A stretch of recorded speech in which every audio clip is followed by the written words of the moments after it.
Hey there, my name's Nick Sobecki, and welcome to my crowdfunding video. I recently tweeted out a request asking, what questions would you want a PhD candidate requesting crowdfunding to answer before donating? Here are some of the questions along with my answers. The first question is, who are you? Well, as I said, my name is Nick Sobecki, and I'm currently a PhD candidate at the University of Alabama's Department of Political Science. If you didn't already know, a PhD candidate is someone who's passed their comprehensive exams and has already successfully defended their dissertation prospectus. All I have left now is to analyze my research, write up the dissertation, and successfully defend my dissertation in front of my committee. Thank you for visiting my fundraising page and taking the time to watch this video. Some more information about me. I'm currently 30 years old and hold a BA in English from Indiana University Bloomington, and I also have 2 master's degrees.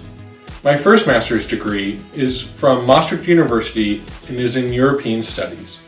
My second master's degree is from the University of Alabama, and I earned it in political science after I passed my comprehensive exams.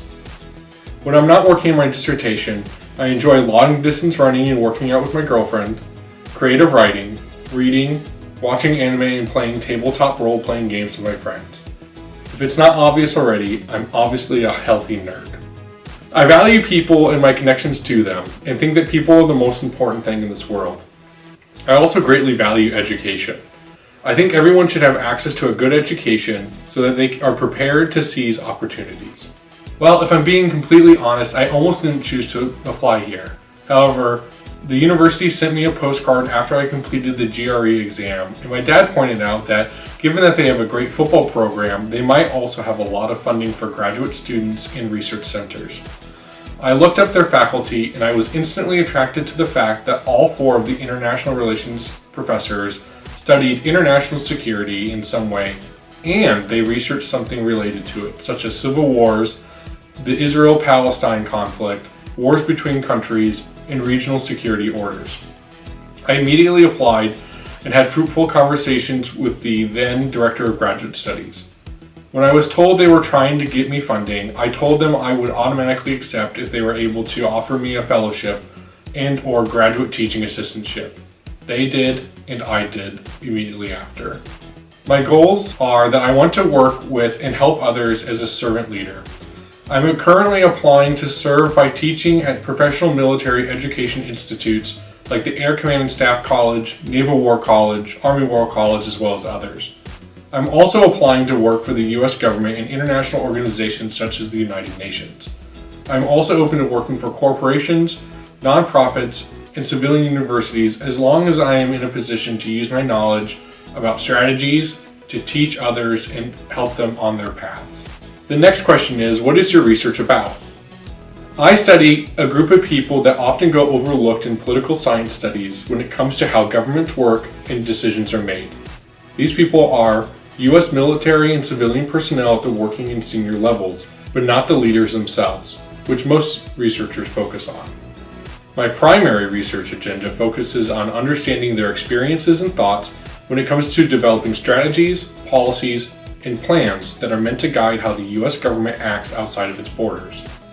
Such strategies, policies, and plans include but are not limited to the 2017 National Security Strategy, the 2018 National Defense Strategy, the Department of State and USAID Joint Strategic Plan, and more.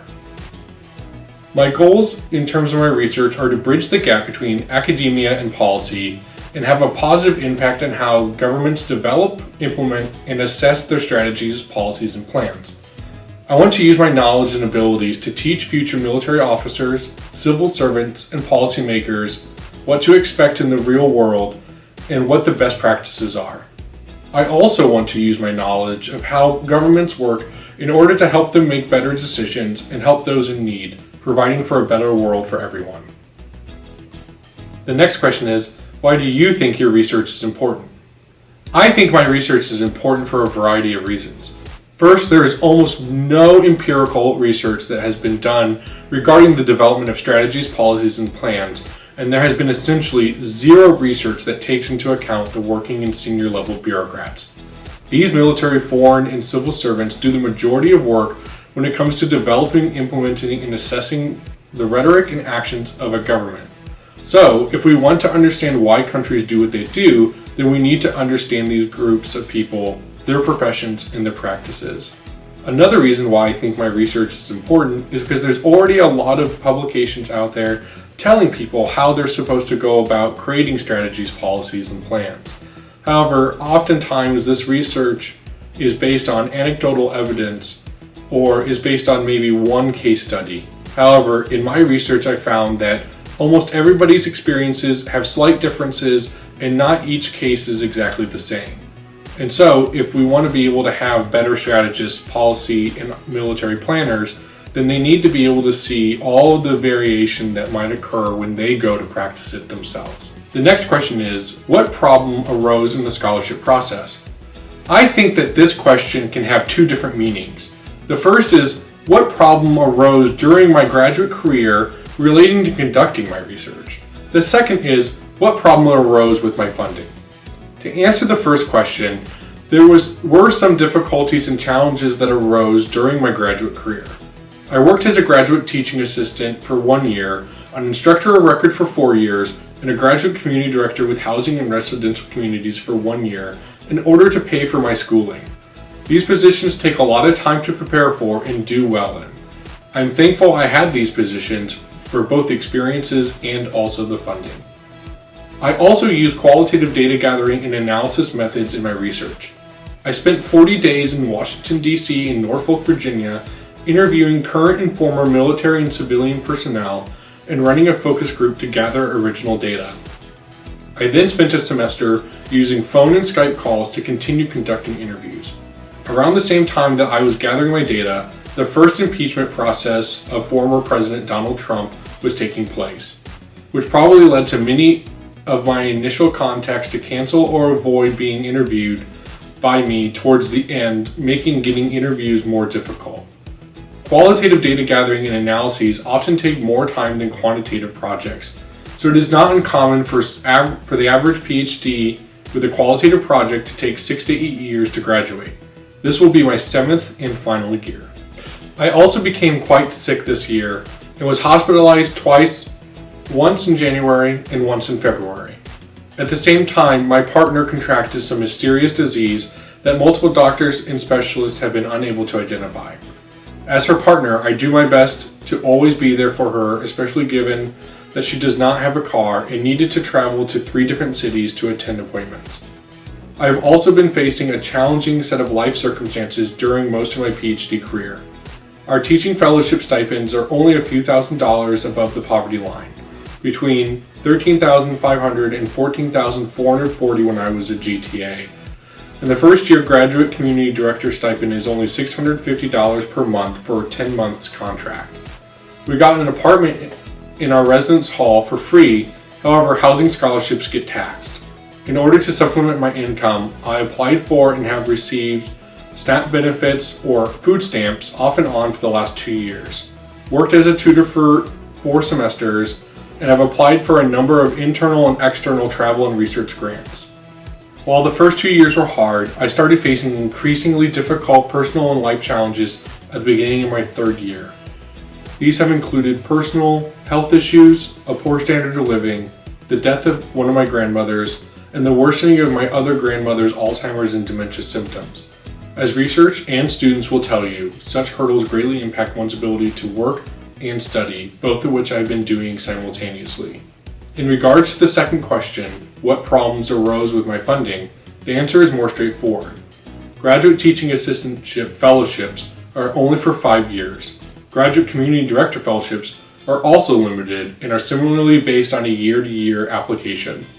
The 2 biggest issues are the lack of funds, from low stipends, when I need to be presenting at conferences and universities to network and advertise my research, and the lack of time. Both teaching and running a residence hall take up more than the 20 hours per week that are claimed. Therefore, receiving funds from you in order to dedicate this year to completing my dissertation, applying for jobs, and working on publishing secondary research will free me to better my chances of getting hired after I graduate and also focus on my personal growth. The next question is, what does your detailed budget include? I will be able to fully support myself and focus on completing my dissertation by October 10th, 2021 and defending by December 7th, 2021 before I graduate in early 2022, presenting my work at conferences and to potential future employers and working on secondary publications only if I reach my final funding goal. Assisting me in reaching the first funding tier will relieve stress and financial burdens that will help give me peace of mind. I am currently applying to be reclassified as an in-state student, which would help lower costs. However, the process is not easily navigated and it may not work. The first tier is living expenses. For food, I'm hoping to receive donations equaling $3,000. This will allow me to get off of SNAP or food stamps, because any money I receive during the campaign will be considered income. Therefore, all of the first donations will have to go towards making it possible for me to buy food before I can put the other donations to work anywhere else. For medical expenses, I'm hoping to receive $1,000 based on my past and recent experiences in the health system and my recent personal health issues. For transportation, the university estimates that gas, oil, repairs, tolls, parking permits, and other transportation costs for in-town and traveling home will cost around $2,206 in the next year. For my renters and car insurance, the cost is $2,554.08 per year. This brings the total for Tier 1 living expenses to $8,760.08. Tier 2 is what I'm referring to as financial independence expenses. By receiving donations for these expenses, I will be able to concentrate fully on my dissertation, on defending it, and on applying for jobs and completing secondary research projects. The cost for 1 year out-of-state tuition, taking the minimum amount of credit hours, is $6,200. That includes 3 credit hours in the fall and 1 credit hour in the spring. The university health insurance, according to last year's figures, cost $2,076. University fees are estimated at being $800. Rent and utilities, which includes living with a roommate, I estimate to be $3,960. The university also estimates that students living at the university have miscellaneous costs equaling $2,464. That brings the Tier 2 financial independence expenses to a total of $15,500. The third tier is what I'm calling the bonus tier. Essentially, if I get the first 2 tiers met with donations, then I can go ahead and independently work on my dissertation, applying for jobs, and working on my secondary research. However, if you donate money in order for me to reach my bonus tier, then I will be able to also support myself in traveling to several conferences over the next year, as well as supporting my secondary research agenda. For conference travel, I've already applied to the International Studies Association annual conference, which is the main international relations conference in the United States. I've estimated the cost at being $1,686. For gas, $34. Hotel, $1,100. Parking, $142. Food, $260. And the conference fee, $150 for students. The second conference I've applied to is the joint conference between the American Political Science Association and the International Studies Association's security sections, known as International Security Studies Section Conference. I estimate the cost at being $1,379. For the flight, $275. The hotel, $744. Rideshare, $114. Food, $96.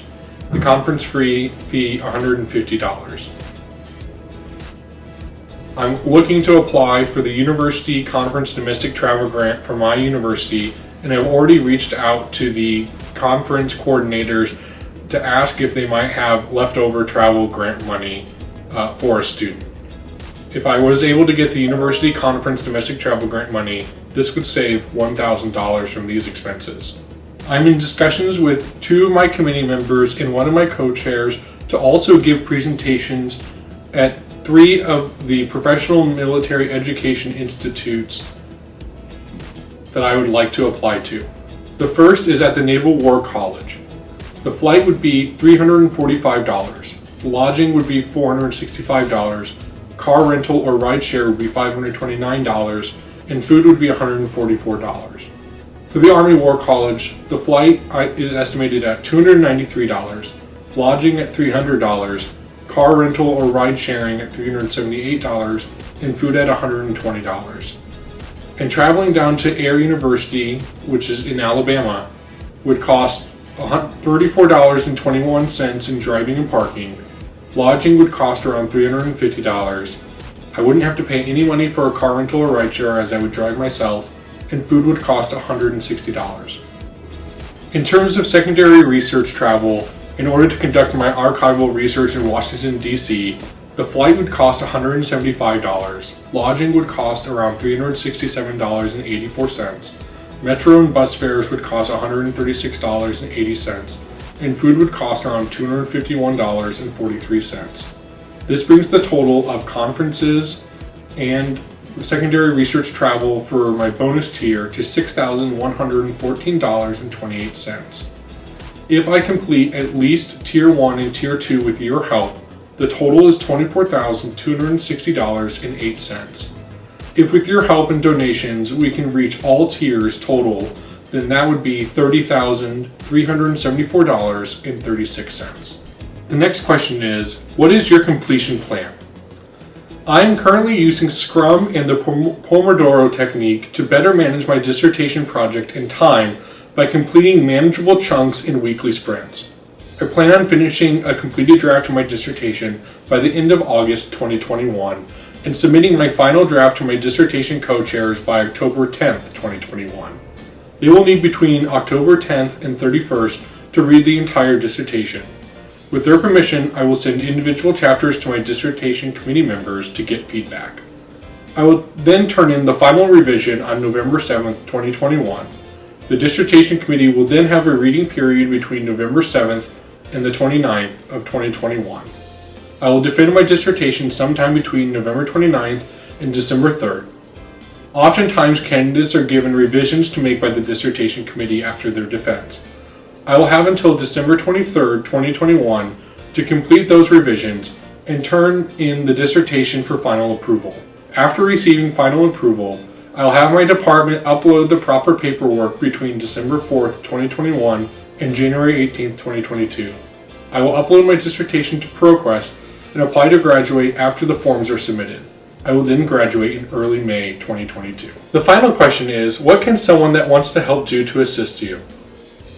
By you, someone you know, or your organization donating money to assist me in meeting each of my funding tiers.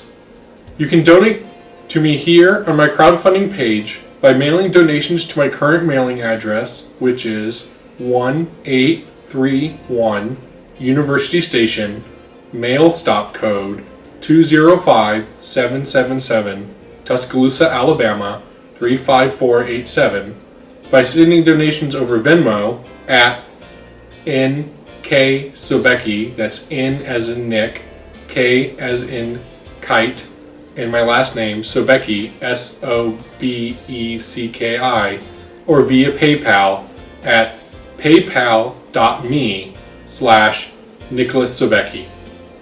You can also share my story and fundraising information with your friends, family, network, or the public via your social media accounts, word of mouth, email, text, posters, etc. And of course, you could do all of the above. Thank you so much for taking the time to listen to and watch this video, and I really hope that you will consider donating to my cause.